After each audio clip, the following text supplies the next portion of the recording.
안녕하세요. 이번에 대구 성악생 대표로 원리 강의를 하게 된 변찬수입니다. 이번에 제가 강의할 주제는 타락론 죄의 뿌리입니다. 인간은 누구나 선을 따르려는 본심의 지향성을 가지고 있습니다. 하지만 이에 반대되는 사심으로 인하여 악을 행하기도 합니다. 이러한 죄악사는 계속되어 오고 있는데 이 악의 세력의 주체를 기독교에서는 사탄이라고 부릅니다. 그러면 이 사심을 물리치고 본심을 따라 선을 행하기 위해선 이 사심이 만들어지게 된 원인을 알아야 하고 이것을 해명하기 위해선 타락론, 즉 죄의 뿌리에 대해 알아야 합니다. 지금까지 죄의 뿌리가 무엇인지 아는 사람은 단 한 명도 없었습니다. 다만 기독교 신도들만이 막연하게나마 성경을 근거로 인간 시조인 아담과 헤아가 하나님께서 따먹지 말라고 하셨던 선악과를 따먹음으로써 타락을 하고 그로 인해서 죄의 뿌리가 생겨났다고 믿어왔습니다. 하지만 이 선악과가 정말 문자 그대로 나무의 과실이라고 믿는 사람과 비유나 상징이라고 믿는 사람이 서로 의견이 달라 제각기 해석만 하고 있을 뿐 완전한 해명이 없습니다. 그러면 이 선악과가 정말 나무의 열매일까요? 창세기 3장 6절을 보면 선악과를 보기 좋고 탐스럽게 만들었다고 나와 있습니다. 그런데 인간의 부모 되신 하나님께서 자녀들이 따먹고 타락할 과실을 따먹기 쉬운 곳에 놔두셨을까요? 그리고 예수님께서는 마태복음 15장 11절에 입에 들어가는 것이 사람을 더럽게 하는 것이 아니라 입에서 나오는 것이 사람을 더럽게 하는 것이니라 라고 말씀하셨습니다. 그러면 입으로 들어가는 먹는 것은 타락의 원인이 될 수 없다는 것입니다.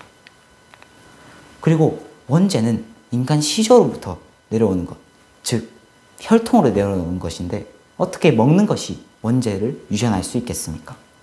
또 사랑의 하나님께서 자신의 자녀들이 사망이 따르는 방법까지 쓰시면서 시험을 하셨을 리는 없다는 것이고 아담과 헤아가 하나님이 따먹으면 죽는다고까지 말씀하셨는데 죽음을 무릅쓰면서까지 말씀을 어긴 것을 보면 이 선악과는 물질이 아니고 생명 위에 강력한 자극을 주는 무엇인가라는 것을 알 수 있습니다.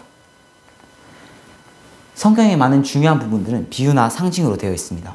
그럼 선악과 역시 비유로 나타낸 것일 거고 이것을 알기 위해선 창세기 2장 9절에 선악을 알게 하는 나무 옆에 있었다고 하는 생명나무에 대해서 먼저 알아봐야겠습니다.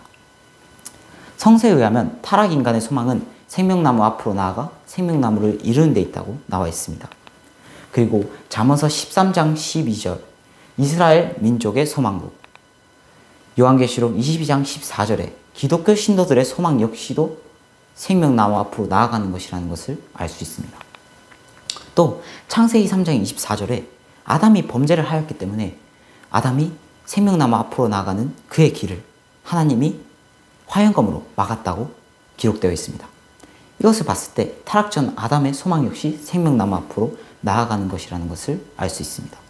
우린 여기에서 완성하기 전 아담의 소망은 하나님의 창조 이상을 완성한 남성이 되는 것이기에 생명나무의 내용은 창조 이상을 완성한 남성, 즉 완성한 아담이 되는 것입니다. 하지만 하나님은 아담만을 창조하신 것이 아니라 그의 배필로서 헤와도 창조하셨습니다. 그럼 동산 가운데 창조 이상을 완성한 남성을 비유한 나무가 있었다면 그것을 비유하는 여성 역시 있어야 된다는 것입니다. 이것은 제가 앞에 말씀드렸던 것처럼 생명나무 옆에 있었다고 하는 선악을 알게 하는 나무가 그것이 될 것입니다. 따라서 생명나무는 창조 이상을 완성한 남성, 즉 완성한 아담을 말하는 것이고 선악을 알게 한 나무는 창조 이상을 완성한 여성, 즉 완성한 헤와를 말하는 것입니다. 또 성서에서는 예수님을 포도나무나 감람나무로 비유하고 있으니 이와 같이 완성한 아담과 헤와 이 두 인간을 두 나무로 비유한 것입니다. 그럼 이번엔 헤와를 꼬여서 범죄케 했다는 뱀에 대해서 알아보도록 하겠습니다. 창세기 3장 4절에서 5절을 보면 헤와를 꼬여서 범죄케 했던 것은 뱀이다 라고 기록되어 있습니다. 그럼 이 뱀은 무엇을 의미하는 것일까요? 성경에는 이 뱀은 인간과 담화를 할 수 있는 존재라고 나와 있습니다. 그리고 영적인 인간을 타락시킨 영적인 존재라 나와 있고 하나님이 선악과를 따먹지 말라고 하신 그 하나님의 뜻을 아는 존재였고 또 요한계시록 12장 9절에 큰 용이 내어 쫓기니 옛뱀 곧 마귀오 사탄이다라고 하는 내용이 있습니다. 이 내용은 하늘에 있던 뱀이 쫓겨난 것이니 이 하늘에 있던 뱀은 당연히 영물이 될 수밖에 없는 것입니다. 이러한 내용들을 봤을 때 뱀은 영물인 것이고 하나님께서 창조하신 영적인 존재 중 인간과 담화를 할 수 있고 하나님의 뜻을 한 존재로서는 천사밖에 존재하지 않기 때문에 뱀은 천사를 비유한 것이라는 것을 알 수 있습니다. 그런데 베드로후서 2장 4절을 보면 하나님이 범죄한 천사를 용서치 아니하시고 어두운 지옥에 던져두셨다라는 내용이 있습니다. 이것은 인간을 꼬여서 범죄케 했던 뱀이 바로 범죄한 천사라는 것을 명확하게 알려주는 내용인 것입니다. 그러면 이 뱀의 전체가 범죄한 천사라는 것을 알았으니 이 천사와 인간은 어떠한 죄를 저질러서 타락되었는지 알아보도록 하겠습니다. 먼저 천사는 어떠한 범죄를 저질렀을까요? 유다서 1장 6절에서 7절을 보면 천사는 간음으로 타락되었다는 것을 알 수 있습니다. 그러면 인간은 무슨 범죄를 저지르고 타락되었을까요? 창세기 2장 25절을 보면 아담과 해와는 타락 전엔 몸을 가리지 않은 채로도 부끄러워하지 않았다고 나와 있습니다. 하지만 창세기 3장 7절을 보면 타락 후엔 무화과 나뭇잎으로 하체를 가렸다고 나와 있습니다. 만약 선악과라는 열매가 진짜 있었고 그것을 따먹고 범죄를 저질렀다면 아담과 해와는 손과 입을 가렸을 것입니다. 왜냐하면 인간은 자신이 범죄를 저질렀던 부위, 즉 허물을 가리는 것이 정상이기 때문입니다. 저도 어릴 때 어머님 몰래 샀던 장난감을 가지고 놀다가 어머니에게 들켰을 때 그 장난감을 가지고 놀던 손과 그 장난감을 등 뒤로 숨긴 적이 있습니다. 이렇게 자신이 죄를 저질렀던 부위를 가리는 것이 인간의 본성인데 아담과 해와가 하체를 가렸다는 것은 이 하체가 허물이 되었다는 것이고 이 하체로 범죄를 저질렀다는 것을 알 수 있습니다.